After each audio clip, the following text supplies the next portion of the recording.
नमस्कार, सवाल इंडिया का में आपका बहुत बहुत स्वागत है। मेरा नाम है अंकित त्यागी। इस वक्त आप एनडीटीवी इंडिया के साथ हैं। कांग्रेस के नेता राहुल गांधी मणिपुर के दौरे पर हैं। हिंसाग्रस्त चूड़ाचांदपुर इलाके में जाते वक्त बिष्णुपुर में पुलिस ने उनके काफिले को रोक लिया था। पुलिस ने के मुताबिक राहुल गांधी की सुरक्षा को ध्यान में रखते हुए उन्हें रोका गया था। वहां महिलाएं प्रदर्शन कर रही थी। वहां पर भारी हंगामे के बीच आंसू गैस और गोली भी चलानी पड़ी। प्रशासन के सलाह पर राहुल गांधी इम्फाल वापस लौटे और उसके बाद वहां से हेलीकॉप्टर से वो अब चूड़ाचांदपुर जाएंगे।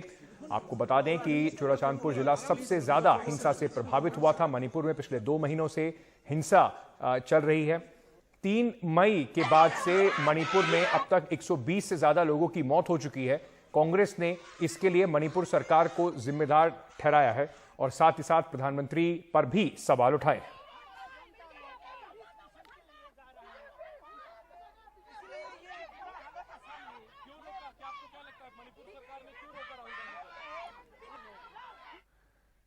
इस पर ज्यादा जानकारी इस वक्त हमारे सहयोगी सौरभ गुप्ता दे रहे हैं। सौरभ से ये समझने की कोशिश करेंगे कि किस तरीके से ये पूरा घटनाक्रम जो है अभी तक चला है और आगे का कार्यक्रम क्या होगा। राहुल गांधी के कॉन्वॉय इस वक्त आगे बढ़ रहे हैं, वापस जा रहे हैं इम्फाल के तरफ डायरेक्शन में। गाड़ी को घुमा दिया गया। आप देख सकते हैं राहुल गांधी यहाँ गाड़ी में बैठे हैं, लेकिन उनका जाना था चूड़ाचांदपुर। साथ में उनके साथ जो वरिष्ठ कांग्रेस नेता थे वो भी है।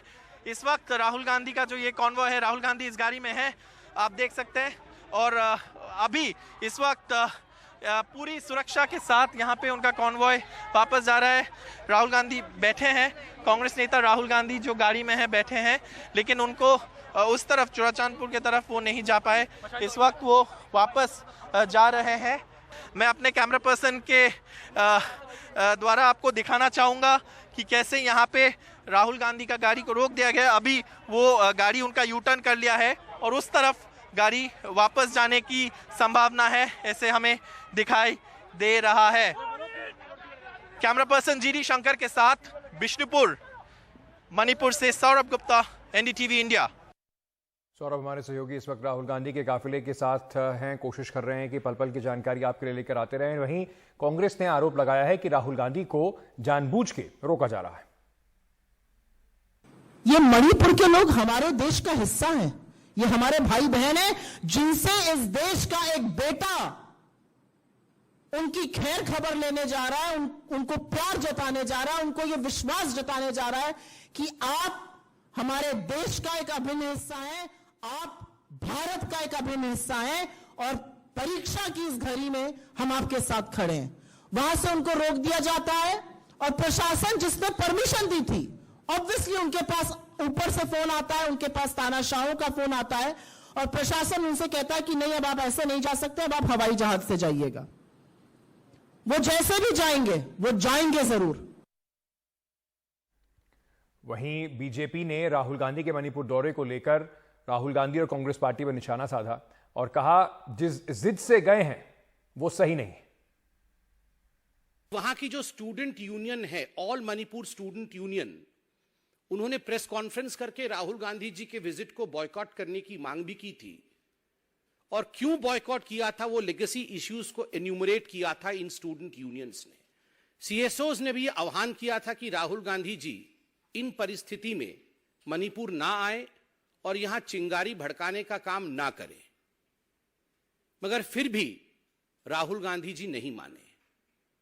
मेरा पाइबी अर्थात हमारी वहां जो महिलाएं हैं, जो माताएं हैं मणिपुर में, उनके कई संगठनों ने भी राहुल गांधी जी के खिलाफ, उनके विजिट के खिलाफ आवाज बुलंद किया।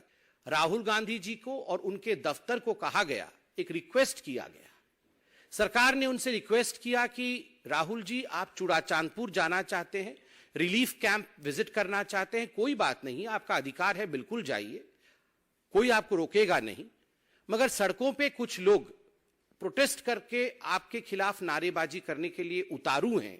हम चाहते हैं कि आपकी सुरक्षा के लिए और यहां की सेंसिबिलिटी के लिए, जो सेंसिटिव सिचुएशन है, तो उचित होगा आप हेलीकॉप्टर लेके चूड़ाचांदपुर जाएं। मगर राहुल गांधी मानते नहीं। उनको मोहब्बत का दुकान खोलने की जल्दी है।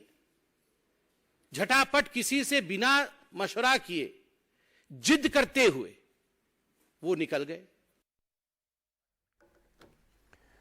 वहीं मणिपुर में एक बार फिर से हिंसा भड़की है। अभी खबर इस वक्त आ रही है कि एक गांव में फायरिंग हुई है, वहां पर अज्ञात बंदूकधारियों ने फायरिंग की है, ऐसा सेना का कहना है। क्या इस वक्त स्थिति है और इसमें क्या क्या इस वक्त जो प्रशासन है, सेना है, वो क्या करने की कोशिश कर रही है, स्थिति को कैसे काबू में लाने की कोशिश कर रही है? हमारे सहयोगी सौरभ इस वक्त हमारे साथ जुड़ रहे हैं। सौरभ, क्या जानकारी है इस हिंसा की, जो नई हिंसा इस वक्त भड़की है? देखिए, हिंसा की जानकारी अभी बहुत ही कम इंफॉर्मेशन है इसको लेकर, लेकिन जो हमें पता चला है कुछ इलाका में अभी भी हिंसा हुआ है। लेकिन आज जो खबर है वो राहुल गांधी का दौरा को लेकर है।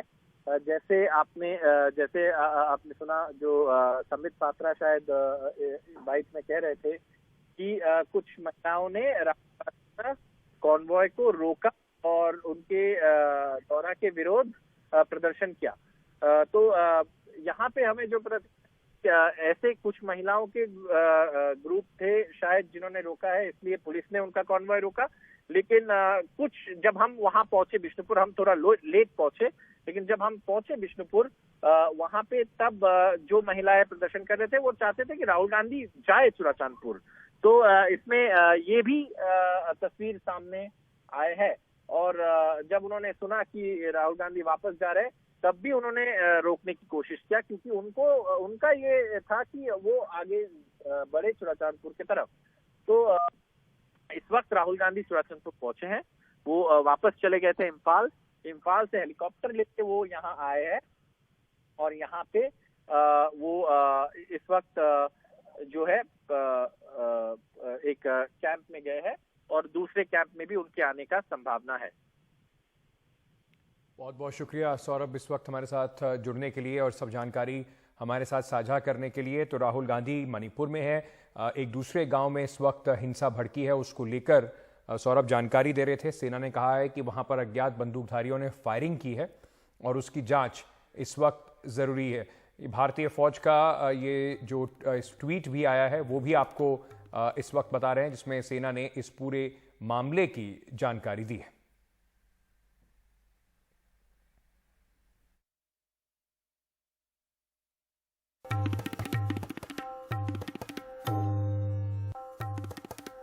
भीम आर्मी के प्रमुख चंद्रशेखर आजाद बुधवार को बाल बाल बच गए। उनके ऊपर कथित तौर पर हमला हुआ जब उनकी गाड़ी जा रही थी सहारनपुर की तरफ, तो वहां पर एक दूसरी गाड़ी से उनके ऊपर गोली चलाई गई। एक छर्रा उन्हें छूता हुआ निकल गया। मरहम पट्टी के बाद, उपचार के बाद उन्हें स्थानीय अस्पताल में भर्ती कराया गया। चोट गंभीर नहीं है। उनसे बात की हमारे सहयोगी सौरभ शुक्ला ने। सहारनपुर में हैं और सहारनपुर में अस्पताल में आईसीयू में हैं चंद्रशेखर। हमसे एक्सक्लूसिव बात करेंगे।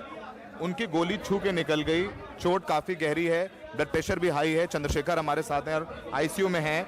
ये सहारनपुर जिला अस्पताल में मौजूद हैं। चंद्रशेखर, कल क्या हुआ बताइए हमारे दर्शकों को।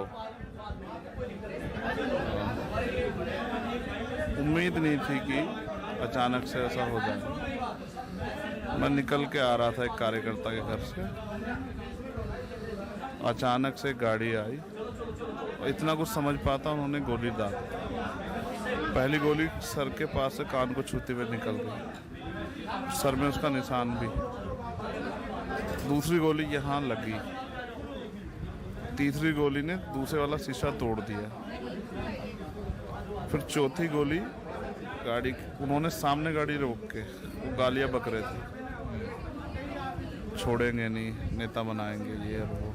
बहुत लड़ रहे हो मीर भोज की लड़ाई, बहुत लड़ रहे पहलवानों की लड़ाई। मेरी समझ में नहीं आ रहा था कौन है। सामने से उन्होंने गाड़ी रोकी, 2 फायर हवा में की और फिर एक फायर हमारी गाड़ी पे झोंका। मैं नीचे बैठ के वो गद्दी में आके लगी गाड़ी। गोली नीचे ना बैठता तो दिल से आर पार निकलती। फिर मुझे लगा कि सामना करना अच्छा नहीं, मैंने गाड़ी को यू टर्न करवा लिया और मैं पहले एक गांव, सुरक्षित गांव में आया। मैंने वहीं से एसएसपी को फ़ोन करके बताया कि ऐसा हुआ। वहाँ जाकर देखा तो फिर पता लगा कि गोली आर पार निकल गई कमर वाले हिस्से से। ये अचानक से इनको पता था कि आप वहाँ पहुँचने वाले हो या घात लगाकर बैठे थे, क्या पहले हुआ? से वो प्लान बना के बैठे थे। हो सकता है उनके साथ और भी लोग हों, और ये किसने कहाँ तक साजिश है, क्यों इसमें शामिल है, कुछ पता नहीं है। जब इसकी अच्छी तरह से जांच होगी, वो गिरफ्तार होंगे, तब जाके शायद पता लग पाएगा क्या है। लड़के आपने देखे अपनी नज़रों से, कौन एक थे? लड़का मैंने देखा जो लंबे से बाल थे, चेक कलर की शर्ट पहने हुआ था, वही गाली बक रहा था। उसने ही, क्योंकि गाली तब सुनाई जब शीशा बुलेट लगने शीशा टूट गया, तो फिर उसने ही सामने से फायर किया। 3 लोग थे लगभग, एक गाड़ी चला रहा, 2 लोग फायर कर रहे थे। उनको ये भी था कि हम पे हो सकता है असला हो, तो उन्होंने अपनी डिग्गी खोली हुई थी अपने सपोर्ट में, अगर हम असला चलाएं तो उन तक हमारी गोली ना लगे। तो आपके साथ तो कोई सुरक्षा रहती नहीं है, आपको क्या पुलिस वाले मिले हैं चंद्रशेखर? नहीं, मेरे पास मैंने 2 साल पहले मेरे पास ऐसी इंटेलिजेंस से खबर थी हमारी, तो मैंने बताया था, मैंने मुख्यमंत्री, डीजीपी सबको लिखा, गृह मंत्री तक को। उसके बाद एक और बार लिखा। सब अधिकारी इस बात को जानते हैं कि मुझे इस तरह खतरा है, लेकिन कभी इस पर कोई बात ही नहीं हुई। मेरा खुद के लाइसेंस के लिए मैंने अप्लाई किया, वो इन्होंने कैंसिल कर दिया। आपके पास ना गन लाइसेंस है, ना कोई पुलिस वाले कोई सुरक्षा। दिल्ली पुलिस को भी शायद आपने लिखा है, अगर मैं बोल रहा हूँ हाँ, मैंने लिखा, मैं कोर्ट में भी गया इसको लेके। बेसिक उनको लगता है गरीब का बेटा है, कमज़ोर वर्ग से आता, मर जाएगा तो क्या फ़र्क पड़ेगा। तो सरकारों के लिए जाति भी एक फैक्टर है, किसको नुकसान होना चाहिए, किसको नहीं होना चाहिए। और मेरे जैसे लोग तो रोज़ मरते हैं, आप बताओ, तो उनमें से एक चंद्रशेखर भी है, अगर मर जाएगा तो क्या होगा। चंद्रशेखर, मैं आपको पिछले लगभग 6-7 साल से कवर कर रहा हूँ।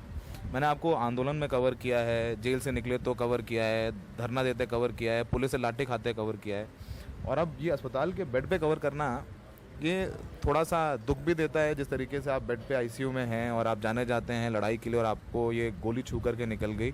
इस समय आपकी मनस्थिति क्या है, जहन में क्या है?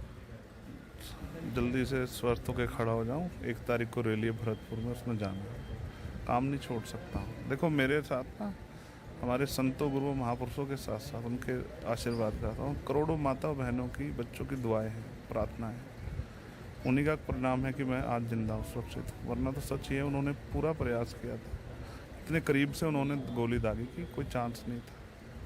मतलब गाड़ी सामने से सटा दी? हाँ, मुझे बराबर से सटा के, जैसे मैं और आप बैठे ऐसे, और फिर सामने से। आप सोचो ना, मैंने कभी सोचा भी नहीं कि मेरे ज़िले में मुझे ये दिन देखना पड़े। और ये तो हाईवे की बात है, सहारनपुर देवबंद हाईवे, वहाँ पे हुआ ये हाईवे है, दिन दहाड़े लगभग 5 बजे, तो अच्छी खासी रोशनी होती है, गर्मी है। बिल्कुल रोशनी थी। और देखो, जैसा ना पिछली 2-3 घटनाएं हुई, चाहे अतीक अशरफ की हुई हो, चाहे संजीव जीवा की हुई, इससे अपराधी के हौसले बढ़े हैं, उनको लगता कुछ होता। मेरे साथ वो एक घटना हुई थी, जब हम ये खदौली उपचुनाव जीते, तो मैं जिस गांव में गया, वहाँ मेरी गांव गाड़ियों पे 5-6 गाड़ियों पर हमला किया। पुलिस ने उसको सत्ता के प्रभाव में बहुत इग्नोर टाइप किया। उसका परिणाम ये हुआ ना, उनके हौसले बढ़े कि भाई कुछ होता तो है नहीं, मार दो, क्या है।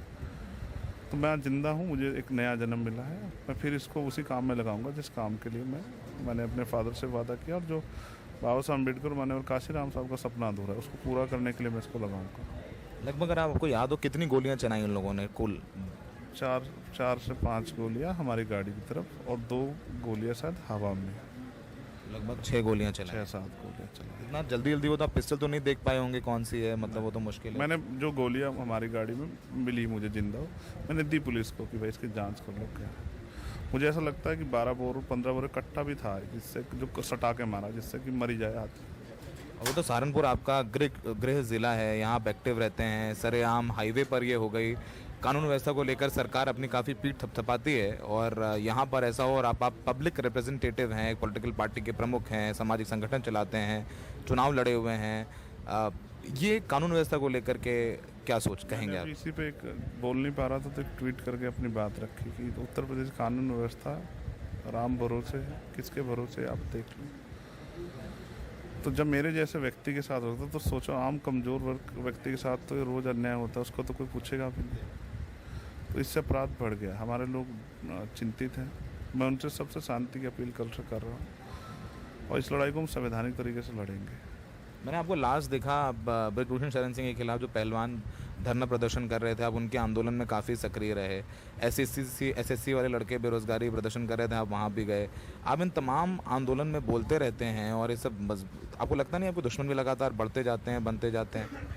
सत्य परेशान हो सकता है, पराजित नहीं। मैं सत्य की बात बोलता हूँ, मैं लोगों की समस्याओं को उठाता हूँ। मैंने अभी किसानों की एक लड़ाई जीती, जहाँ 33 किसान 20 दिन से बंद किए थे जबरन, अंग्रेजों की तरह, कि उनको बेल मिलने के बाद फिर उनको गेट पे से दोबारा जेल भेज दिया। वो जीते हम लोग। नोएडा अथॉरिटी हमने ताल लगाने की बात की। मैंने आज तक किसी का बुरा नहीं किया, और जो भी लड़ाई लड़ी वो किसानों के, कामगारों के, मजदूरों के, महिलाओं के हित में। इतना दुश्मन हो गया जो आपको जान से मारना चाहता है? ये पुलिस का काम, पुलिस जांच करके पता है कि कौन ऐसा और क्या वजह है।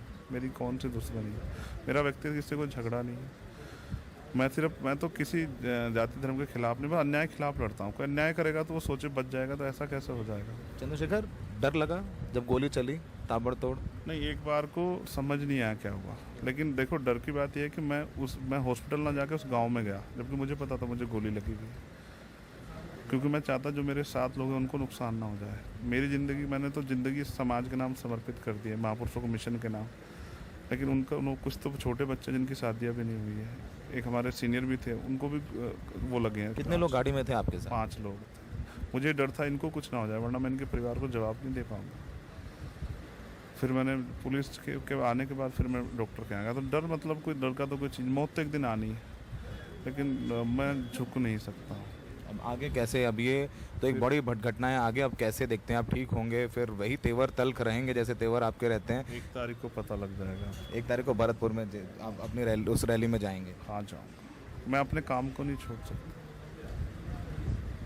अच्छा लगता है कि आप सब साथियों का भी धन्यवाद करता हूँ जिन्होंने मेरे लिए मंगल कामनाएं की। तमाम हमारे साथी विपक्ष के, जो पूर्व मुख्यमंत्री या वर्तमान मुख्यमंत्री, जिन्होंने भी मेरे लिए मंगल कामनाएं की, मैं उनके लिए सबका धन्यवाद करता हूँ, उनके लिए मंगल कामनाएं करता हूँ। मुझे डर ये आज जो मेरे साथ हो कल किसी और के साथ भी हो सकता है। इस माहौल में सुधार कैसे होगा? इनके पास सरकारी ताकत है पर पुलिस को डील करने की, उन्होंने छूट दे दी है, उसके परिणाम तो आम लोगों को भुगतने पड़ेंगे। बहुत मैंने अपने बहनों की लाश अपने हाथों में उठाई। मैं इसको ख़त्म करना चाहता हूँ। जो लोग चाहते हैं ये चलता रहे इस तरह की व्यवस्था, उनको मुझसे तकलीफ होगी। भाई क्यों किसी बहन बेटी के साथ रेप, हत्या, अत्याचार हो? मैं इसके खिलाफ। किसी कमज़ोर को घोड़ी बैठने, मूछें रखने में क्यों रोका जाए? उसका कॉन्स्टिट्यूशनल राइट है, मैं इसके खिलाफ। किसी की मजदूरी मांगने पर उसकी हत्या क्यों की जाए? मैं इसके खिलाफ। मैं चाहता हूँ संवैधानिक अधिकार जो संविधान दी वो सबको मिले, और देश में जाति विहीन समाज बन के भाईचारा बने। हम लोग एक मुट्ठी बने, वो नहीं बन पा रहे। ठीक, तो मेरा प्रयास जारी है। मैं रुकने वाला नहीं, न डरने वाला, मैं अड़िग हूँ। उम्मीद है फिर आपसे जल्द सड़कों पर मुलाकात होगी जैसे हमेशा होते रही है। बहुत जल्द, जहाँ न्याय होगा आपको वहीं खड़ा मिलूंगा। चंद्रशेखर, किस मुस्कुराहट के साथ मैं इंटरव्यू खत्म कर रहा हूँ? काफ़ी तकलीफ में हैं, इनके खून रुका हुआ है और फिलहाल ये कह रहे हैं कि हमें लड़ाई जारी रखेंगे, और 1 तारीख को भरतपुर में रैली है। छू के निकली है गोली, बच गए हैं। कह रहे हैं कि लोगों की, कार्यकर्ताओं का दुआओं का असर है। तेवर अपने वैसे ही रखेंगे, और अभी भी जो है मुस्कुरा के उन्होंने कहा है कि आप आगे देखिएगा, हमारी आपकी मुलाकात सड़कों पर होती रहेगी, और उम्मीद है कि ऐसे स्वस्थ रहें आप। मैं बस उनको भी कहना चाहता हूँ, कुदरत उनको सद्बुद्धि, तो मैं गोलियों से नहीं डरता हूँ। वो व्यक्ति को मार के विचार की हत्या नहीं कर सकते हैं। ये लड़ाई जारी रहेगी, और ये लड़ाई गैर बराबरी के खिलाफ है। सामाजिक, आर्थिक, राजनीतिक, शैक्षिक, धार्मिक, सब तरह गैर बराबरी के खिलाफ। गैर बराबरी खत्म हो जाएगी, लड़ाई खत्म हो जाएगी। तो हम बाबा साहब अम्बेडकर, माननीय काशीराम साहब के अधूरे सपने को पूरा करने तक मैं जिंदा रहूँगा, मुझे भरोसा। कल इस बात का परिणाम भी कुदरत ने मुझे दिया, प्रमाण भी। ऐसे हालात में अगर मैं बचाऊँ तो यानी कि मेरे कंधों पर जिम्मेदारी है इस समाज को बराबरी का अधिकार दिलाने की, वंचित वर्ग को, तो मैं उसको दिला के ही चैन की सांस लूँगा। तो ये कह रहे हैं गोलियों से नहीं डरता, और अपने कार्यकर्ताओं से भी शांति की अपील कि वो शांति बनाए रखें। हमें संविधान के जरिए लड़ना है, गोली की भाषा से नहीं लड़ना। गोली की भाषा से नहीं लड़ना है। तो फिलहाल इसी संदेश के साथ इंटरव्यू खत्म करते हैं। सहारनपुर में अशोक और संजय के साथ सौरभ शुक्ला, एनडीटीवी इंडिया। छत्तीसगढ़ में कैबिनेट मंत्री रहे टीएस सिंहदेव का कद अब बढ़ गया है। उन्हें अब डेप्यूटी मुख्यमंत्री का पद दिया गया है। यह फैसला चुनावी साल में हुआ है, और माना जा रहा है कि कांग्रेस ने पार्टी को छत्तीसगढ़ में एकजुट करने के लिए यह बड़ा फैसला लिया है। टीएस सिंहदेव पहले मुख्यमंत्री पद पर अपना दावा करते रहे हैं, लेकिन भूपेश बघेल लगातार मजबूत होते रहे। ऐसे में टीएस सिंहदेव छत्तीसगढ़ सरकार में कैबिनेट मंत्री बने रहे अब उन्हें डिप्टी मुख्यमंत्री का पद दिया गया है। कल दिन में टीएस सिंहदेव ने कहा था कि भूपेश बघेल आने वाले चुनाव में सीएम पद के उम्मीदवार रहेंगे।